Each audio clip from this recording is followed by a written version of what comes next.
अस्सलाम वालेकुम, आप देख रहे हैं सिटी 11 न्यूज़ पाकिस्तान HD। खबर शामिल करते हैं सत्याना बंगला से। हमारे डिविजनल ब्यूरो चीफ तहसीन हैदर रशीद की रिपोर्ट के मुताबिक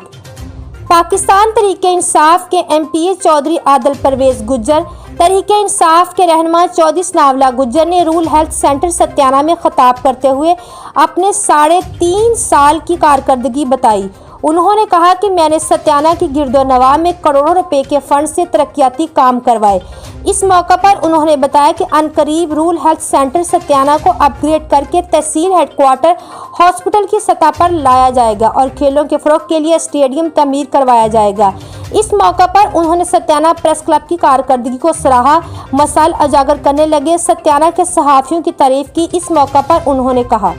मज़ीद खबरों के लिए देखते रहिए सिटी 11 न्यूज़ पाकिस्तान HD।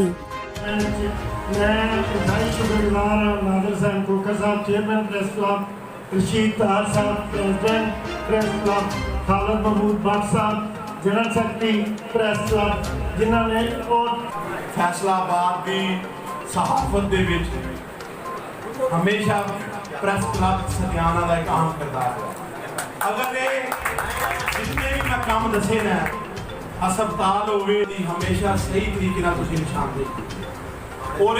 तुहाडी ही निशानदेही की वजह तो मैं समझना कि सारिया चीज़ां बेहतर तरीके से मैं आखिर ते तुहाडा फिर सारियां दा शुक्रिया अदा करना कि तुसीं हमेशा सही तरीके नाल साडे ते तनकीद भी कुछ लोग जिहड़े नाम निहाल तुहाडे प्रेस का नाम इस्तेमाल करके जिहड़े मीडिया का नाम इस्तेमाल करके और लोगों को ब्लैक का भी इस्तेसाल होना चाहिए और ये साडी तुहानू सारे दोस्तों को ही रिक्वेस्ट है कि ये तुहाडी जिम्मेदारी है कि जिहड़ियां ये कालियां भेड़ां जिस तरह साडे विच बेशुमार ने जिहड़ियां तुहाडे विच इन्हां दा तुसीं सफाया करो ताकि तुहाडा